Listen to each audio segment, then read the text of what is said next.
What mind are you speaking to?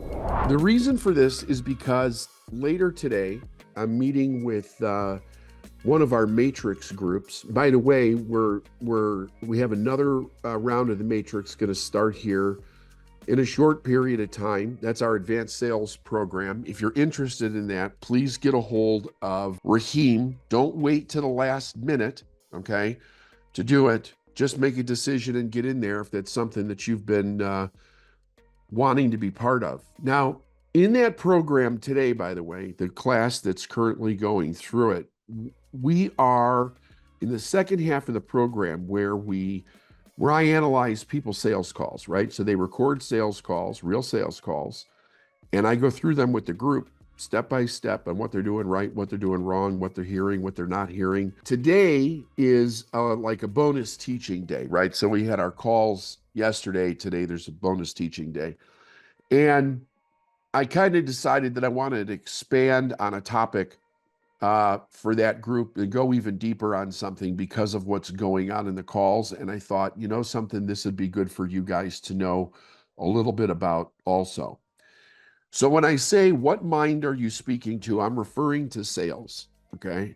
It's interesting how things hit in groups, right? I've got a big client that speaks to a lot of people, and it fits right into this idea also. And that is that you hear me say, and you might not make a mark of this, but you should. A sales conversation, whether it's on the phone, face to face, at the front door, on stage in front of 5 people or 50,000 people, is a different conversation than you're going to have anywhere else in your life. And here's one of the main reasons, because in most conversations, you're talking conscious mind to conscious mind, right? Right now, I'm talking to your conscious mind. You're listening with your conscious mind. If we were having a coaching call on the phone, or if we were having a cup of coffee someplace and we were chatting, you're talking to your husband, your wife, your friend, your lover, your kids, whatever. It's conscious mind to conscious mind. You do it your whole life. Sales is different. Sales is you are speaking to their unconscious mind. Now, let me explain why this is such a problem for most people, right? You got to understand something. Amazing salespeople, the real heavy hitters, they study sales like a doctor, studies medicine their whole life. Their whole life. They're constantly getting better at it. And in the industry that I'm very proud to be part of, you can kind of split it into two factions, if you will. You have the mindset set of the industry, and then you have the skill set coaching part of the industry. When I got into this business, there were hardly any coaches out there. There really weren't many. Now they're everywhere, right? Everybody wants to be a coach. But when it started to grow, because I was part of it when I watched this thing start to explode, I think a lot of it had to do with The Secret, when The Secret came out. We noticed something that had always been there that was becoming easier for people to do. I think probably primarily because of the internet. And that was this. It was starting to attract people that had a low self-esteem, and they wanted to use the recognition of being a coach. And now we're seeing it with entrepreneurs to make them feel good about themselves, instead of really wanting to do something because that's where they feel called to do it, right? Coaching for a while there kind of became like the new rock star thing, bright, shiny object syndrome, so to speak. Not really rock star, but I could be seen, by a lot of people. I get to tell people what to do. I get to make a lot of money, and they're not in it for the right reasons. Now, entrepreneurs are having the same problem. A lot of people are coming into the entrepreneurial space and their head is in the wrong space, right? So it's even worse when a person's coming from that mindset, because here's the reason. They're talking to get feedback. They're coaching to get feedback. They're building a business to get feedback. They want the adulation of doing something right, doing something good, helping somebody. And it makes it even more difficult in their sales process because they're not selling to influence, right? They're selling to be heard. And there's a big difference, right? They want somebody else to hear them. They want somebody else to see them. See, they're trying to get those basic needs, right? Seen, heard, and validated. They're trying to get those three basic needs fulfilled by the outside world, so to speak. And it's like, hey, we found this niche to be able to do that in. They're more concerned with how they feel about how everybody else feels about them than when they're actually building a business, making money, or even helping people for, a lot of it. That's kind of to the extreme. But even the average person going through life, right? Think about somebody that's in the victim triangle. They want to be seen, heard, and validated. They just do it in a different way that's a bit dysfunctional.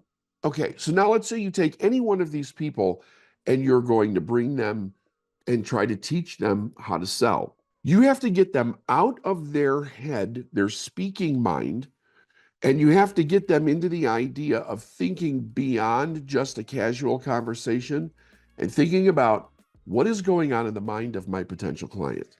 What's happening there? And we have to speak to the unconscious mind of that person because the conscious mind's not going to do anything.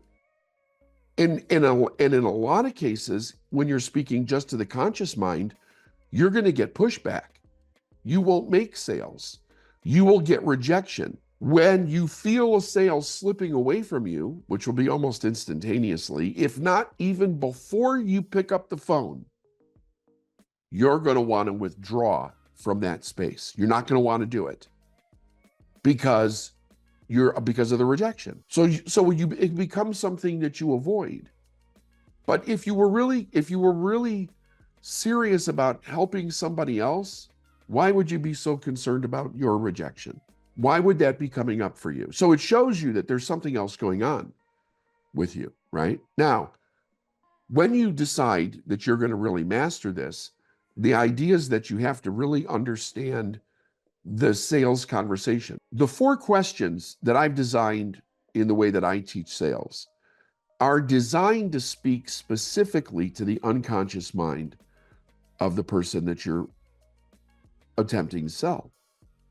In other words, it goes beyond the conscious resistance and it taps into their emotional mind because everybody, regardless of people's opinions on this, has been proven over and over again for 100 years. People make decisions to buy emotionally and they justify it logically. Every time. Even your analytical types, right? Even your engineer types, they buy emotionally. It just might, mean a circuit board turns them on more than, something anybody else would buy. But everybody's got that thing that they get emotionally charged by in a positive way, and then they find a way to justify it in their mind to buy. But if you don't understand what that is, and if you don't know how to speak to the mind of that person, then what you're speaking to is at the same level of the resistance that they meet the world with. And then you don't know what to do with that. When I listen to a sales call and a person has no training, here's what you hear. You hear a person talking all about what they have and how they could help a person and maybe other people that they've helped and why this would be a good thing for them. The person that they're talking to, they have no clue this person's shutting down by the second internally, right? They're turning off, right? They're not hearing it, but they're meeting the world at the logical level that they think people make decisions from. Like, you should do this because I think this is a good idea. So it becomes about your need to be right about your good idea. Nobody does anything because you think it's a good idea. But like, wake up, right? Hello. People do things for their own reasons. But when your ego gets involved, it hijacks your own common sense. And then you wonder why you get rejected and you feel hurt when you're rejected because you just know that you could help this person if they would only but listen to you. You could help them out of their dilemma. You could fix their problem. You could make their life happier and easier if they would just but listen. And it's like, yes, logically, I totally agree with you. Absolutely, you know, but it's like speaking to a child. A child's not going to do things for your reason unless you're so severely manipulating that kid that they have no choice. The trick with kids is how do you get to do it? How do you get them to do it for their reasons? But if you have the need to be right, you won't even like that. You'll want them to do it for your reason because it fills your ego-driven idea about how you should be interpreted in the world or respected or seen, right? It validates whatever issue you might be having for yourself. But listen, folks, you want to be a real heavy hitter in sales. You want consistent sales. You want to be able to have a sales conversation anywhere that you go. You've got to learn how to speak to their unconscious mind. And you have to understand the difference between when they're responding from their conscious mind and when they're responding from their unconscious mind, and what questions to ask to get to the true answer, right? So that's why I've been telling you forever, the real key to sales fundamentally on the conversational standpoint is always about you asking questions. It is never about you telling people things, right? It's always asking questions. Number one question, what do you want? It's the, I know some people think that I'm joking when I say this. I am not joking. It is the most intimate question you could ask next to sex, because nobody gets asked that question seriously. And when you look somebody in the eye, or you're on the phone or a Zoom call or standing on a stage, and you ask a person in the right tone of voice, what do you really want? It goes right to their heart. Because human beings' unconscious desire in life is to go after what they want. But most people shut it down, they shut it off.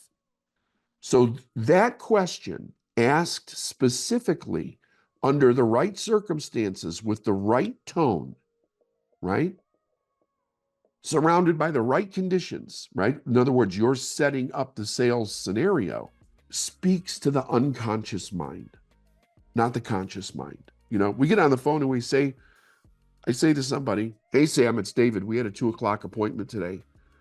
And if you remember, the reason that we have a 2:00 appointment today was because on our last call, we said that we were going to talk on Tuesday at 2:00, right? That's speaking right to their conscious mind. How you doing today? Speaking right to the conscious mind. You start telling them about what you've been doing, what's going on, all that, like I was telling you about the dog, right? I wouldn't do that on a sales call. Wouldn't do it on a sales call. In this scenario, it's totally fine, right? Fun little story, totally fine. On a sales call, it's totally different. Why? Because whether you believe it or not, you may not be speaking to a person's unconscious mind all the time, but they're reacting from it 24 hours a day. So when you ask a question, when you make a statement, if you sneeze, a person reacts because they have a program of how to react to everything that they experience in their world. One of the most difficult things to do is to teach people making sales calls to be very quiet, right? Not to make sounds of agreement like, uh-huh, yes, yeah, of course, yeah, sure, absolutely, right, uh-huh, yep, I hear you. None of that stuff. When you ask a question and they speak, you go silent. Mute your phone if you have to. No noise, right? So, well, that's kind of extreme. It's not.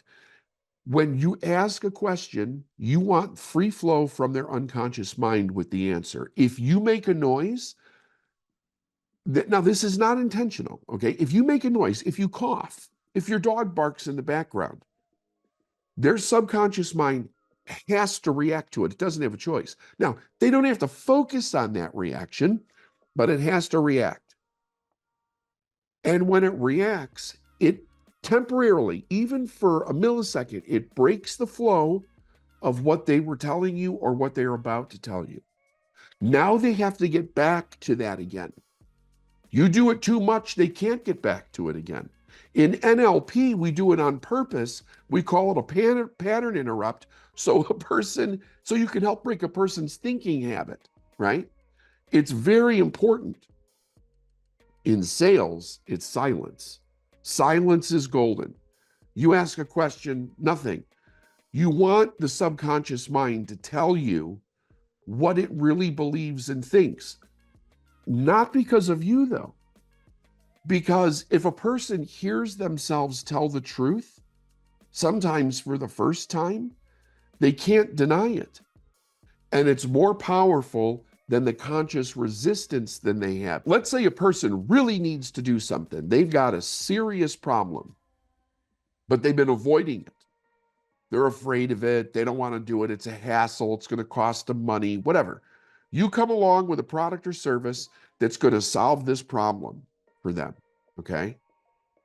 When you start to get them in alignment with the conversation, you're asking questions. What do you want, right? Why do you want that? How long have you been dealing with this problem? What happens if you don't solve this problem?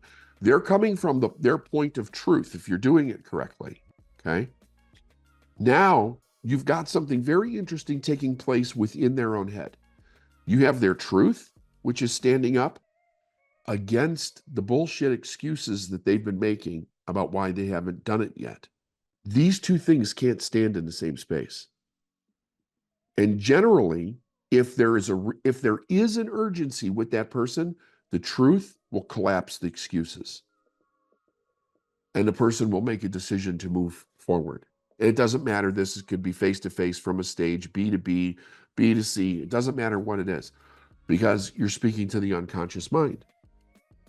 And you're keeping the unconscious mind in flow. It's their true self. It's the honest part of themselves. It's the part that will get them to change, to do, to buy, whatever it is. But if you don't know how to speak to it, because you can't get yourself out of the way, then you just do what the average salesperson does, which is struggle all day long. You ask the right question in the right tone of voice, in the right way, they will tell you absolutely everything that you need to know to ask the next question, which will lead to them saying, I'm 100% in my yes, or I'm 100% in my no. Believe it or not, human beings don't like to be out of integrity with themselves. They either want to be lying completely or telling the truth completely. They hate being in that middle place where they're self-reflecting. So you have to know, in a sales conversation, you want in your mind, picture the stick person, right? When you're in a sales conversation, speak to the bottom part of the head. That's what you're speaking to. That's the emotional mind. That's the truth mind, right? That's the them, the real self that you're actually speaking to. You've got to remove you from that picture, right? You're just the catalyst for the conversation. That's it. They make the decision because they've really decided. So that means the more you get your ego out of the way, the better the results. And if you can do that, your results will be astounding. Because what you're really doing is helping a person make a choice that they really want to do anyway. They just can't align. They cannot get the conflict between their conscious mind and their unconscious mind to resolve itself so that they can actually make the decision. And that's all a great sales call does. That's what it does. It's no different. It's a coaching call with a different result at the end. That's it. That's it. But you're speaking directly to their unconscious mind. When a person's pushing back, when you're in a conversation and they're pushing back, their conscious mind's engaged. If you start to fight that pushback, it goes nowhere.